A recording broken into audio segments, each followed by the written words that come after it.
আসসালামু আলাইকুম। একটা জাতীয় নির্বাচনের পর ১.৫ মাস যেতে না যেতেই রাজনৈতিক পরিস্থিতি নিয়ে নানান ধরনের ধূম্রজালের সৃষ্টি হয়েছে। এরই মধ্যে কোন দিকে যাচ্ছে রাজনীতি, কতটা অস্থিতিশীল হয়ে উঠছে দেশ। একটি নির্বাচিত সরকার আসার পরেও এই দেশ যে খুব সহজেই স্থিতিশীলতার দিকে যেতে পারবে না তা সহজেই অনুমান করা যাচ্ছিল, এবং সে কথা আমরা প্রকাশ্যেই বলছিলাম। এবং তারও নিশ্চয়ই অনেক ধরনের কারণ ছিল, এবং সেই কারণগুলো এখন স্পষ্ট হয়ে উঠছে সবার সামনে।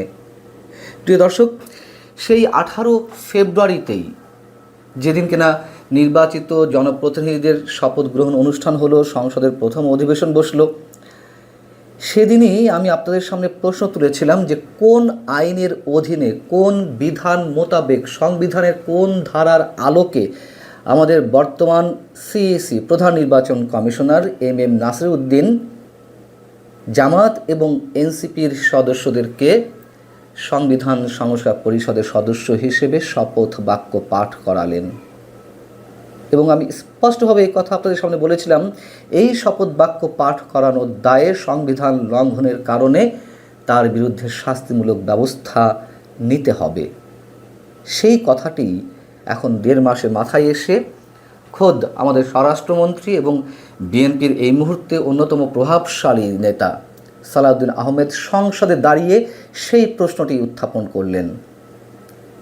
তিনি বলেছেন যে প্রধান নির্বাচন কমিশনার সংবিধানের বাইরে গিয়ে সংবিধান সংস্কার পরিষদের সদস্য হিসেবে শপথ নেওয়ার ফর্ম বিতরণ করে শপথ ভঙ্গ এবং সংবিধান লঙ্ঘন করেছেন। তিনি এই পুরো প্রক্রিয়াকে অবৈধ এবং বিগত অন্তর্বর্তীকালীন সরকার অর্থাৎ ডক্টর ইউনূস সরকারের একটি প্রতারণার দলিল হিসেবে অভিহিত করেছেন। খুবই চমৎকার বলেছেন, শতভাগ সমর্থন করি স্বরাষ্ট্রমন্ত্রীর এই বক্তব্যকে।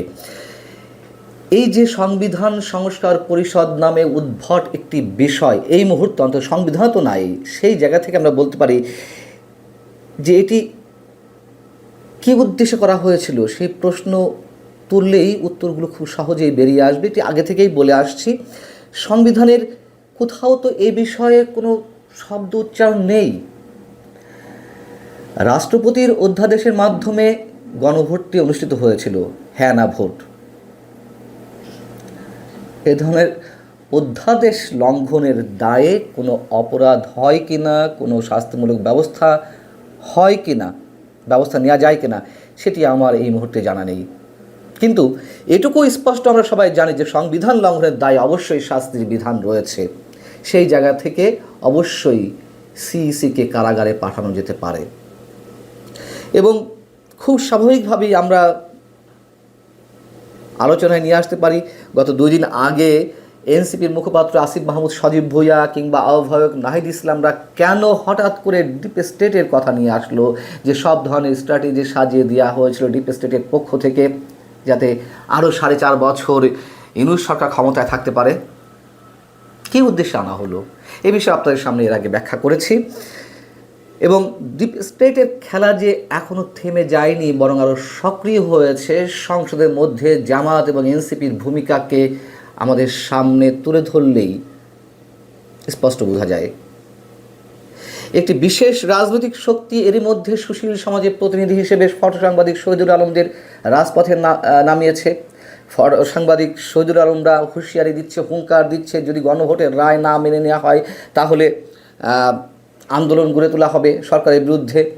বিএনপি গণভোটের রায় মানছে না, জাতীয় নির্বাচনের রায় মানলেও তারা কেন গণভোটের রায় মানছে না? গণভোটের পুরো প্রক্রিয়া ইউনূস সরকারের প্রতারণা ছিল। একথা সালাউদ্দিন আহমেদ সাহেব যেমন বলেছেন, শুরু থেকেই একথা আমি নিজেও বলে আসছি। এবং এই গণভোট যে প্রতারণার মাধ্যমেই অনুষ্ঠিত হয়েছে সেটিও আমরা জানি। কোথাও কোথাও 244% ভোট কাস্ট হয়েছে। এবং বলা হচ্ছে যে বিএনপি তো বলেছিল যে হ্যাঁ এর পক্ষে ভোট দিন, বিএনপি তো বাধ্য হয়ে বলেছিল। বিএনপি ইউনূস সরকারের প্রতারণা স্পষ্টভাবে বুঝতে পেরেছিল বিধায় 2-1 দিন হয়তো শীর্ষ নেতৃত্বের মুখ থেকে বেরিয়েছে যে হ্যাঁতে ভোট দিন। এটুকু না বললে তো জাতীয় সংসদ নির্বাচনটি ইউনূস সরকারের কাছ থেকে আদায় করা যেত না। সেই জায়গা থেকে আমরা এটিকেও বলতে পারি বিএনপির জন্য এটি ছিল ডক্ট্রিন অফ নেসেসিটি। সময়ের দাবি অনুযায়ী এটুকু হয়তো বিএনপি নাটক করেছে। এবং ইউনূস সরকারের চাপেই আমাদের রাষ্ট্রপতি গণভোটে অধ্যাদেশ জারি করেছিলেন। জামাত এনসিপি এখন বলছে যে তারা প্রশ্ন তুলছে কোন প্রেক্ষাপটের মধ্য দিয়ে আজকের এই সংসদে এসেছি সেটি সকলেই জানি। যখন বাংলাদেশের গণ অভ্যুত্থান সংঘটিত হলো, তারপর 5 আগস্ট থেকে 8 আগস্ট পর্যন্ত বাংলাদেশে কোনো সরকার ছিল না। সেই সময়টিতে বাংলাদেশের সংবিধান কতটুকু কার্যকর ছিল? ভালো কথা, যৌক্তিক প্রশ্ন। কিন্তু সেই সংবিধানের আলোকেই তো ডক্টর ইউনূস সরকার শপথ নিয়েছিল, সেই সংবিধানের আলোকেই নির্বাচন হয়েছে। যেটি বলা হচ্ছে যে হাইকোর্টের রেফারেন্স মাধ্যমে ডক্টর ইউনূস সরকার ক্ষমতায় এসেছিল এবং আরও যা যা কিছু হয়েছে সেগুলো কিসের আলোকে হয়েছে? অবশ্যই তার অনেক কিছু ডক্ট্রিন অফ নেসেসিটি জায়গা থেকে হয়েছে, আবার অনেক কিছুই সংবিধান মেনে হয়েছে। তো সংবিধান মেনে যেগুলো হয়েছে সেগুলোর কথা কেন স্মরণ করে না জামাত এনসিপি? নিজেদের পক্ষে আসলে সেটি সংবিধান আলোকে নেওয়া যায়, নিজেদের বিপক্ষে গেলে সংবিধান ছুঁড়ে ফেলতে হবে। এইসব ভাওতাবাজি মানুষ বুঝে গেছে, এগুলো বন্ধ করতে হবে। এবং এই যে ডক্টর ইউনূস নির্বাচনের নাম করে 18 মাস ক্ষমতা ধরে রাখলো, এটা নিশ্চয়ই ডক্ট্রিন অফ নেসেসিটি নয়। তারা ক্ষমতা দীর্ঘায়িত করতে চেয়েছিল, তারা সহজে নির্বাচন দিতে চায়নি। সেই জায়গা থেকে বিএনপি অনেক ছাড় দিয়ে, বিএনপিকেও অনেক নাটকের মধ্য দিয়ে এই নির্বাচনটি আদায় করতে হয়েছে। এটি সহজ কথা। জামাত এনসিপি বড় ধরনের ঝামেলা সৃষ্টির জন্য প্রস্তুত এবং তারা সম্ভবত সেগুলো কার্যকর করার চেষ্টাও করবে। পেছনে ডিপ স্টেটের খেলা রয়েছে। এবং ওই যে আসিফ মাহমুদরা কদিন আগে ডিপ স্টেটের খেলার বিষয়টি নিয়ে এলো, যাতে আমি বলেছিলাম, একটু মনে করিয়ে দিই, যাতে এটুকু স্টাবলিশ করা যায় বিএনপি ডিপ স্টেটের খেলার অংশ হিসেবে ক্ষমতায় এসেছে, এমন প্ল্যান তাদের থাকতে পারে। সেটাই তারা এটি মানুষের মাঝে স্টাবলিশ করার চেষ্টা করবে। যাই হোক, জুলাই সনদ মানার কি বাধ্যবাধকতা? আমাদেরকে সংবিধান মানার বাধ্যবাধকতা রয়েছে। জুলাই সনদের অনেক কিছুই ভালো থাকতে পারে, আছে অবশ্যই, সেগুলো বিএনপি মানবে। বিএনপি মানার জন্য অনেক ক্ষেত্রেই প্রস্তুত, তার অনেক কিছুই আমাদের সামনে উপস্থিত হয়েছে। ডেপুটি স্পিকারের পদ বিরোধী দলকে ছেড়ে দিতে চেয়েছিল, আরও অনেক এক্সাম্পল আমাদের সামনে নিয়ে এসেছে। জুলাই সনদের যেই ভালো দিকগুলো যদি বিএনপি না মানে, সাধারণ মানুষ সেগুলো বুঝে নেবে। নিশ্চয়ই আমরা সতর্ক দৃষ্টি রাখছি যে কোন কোন ভালো জিনিস বিএনপি তার রাজনৈতিক স্বার্থে অ্যাভয়েড করতে চায় বা তারা সেগুলো মানবে না, সংবিধান সংস্কার করবে না। আর সংবিধান সংস্কারের জন্য তো এই সংবিধান সংস্কার পরিষদের দরকার নেই।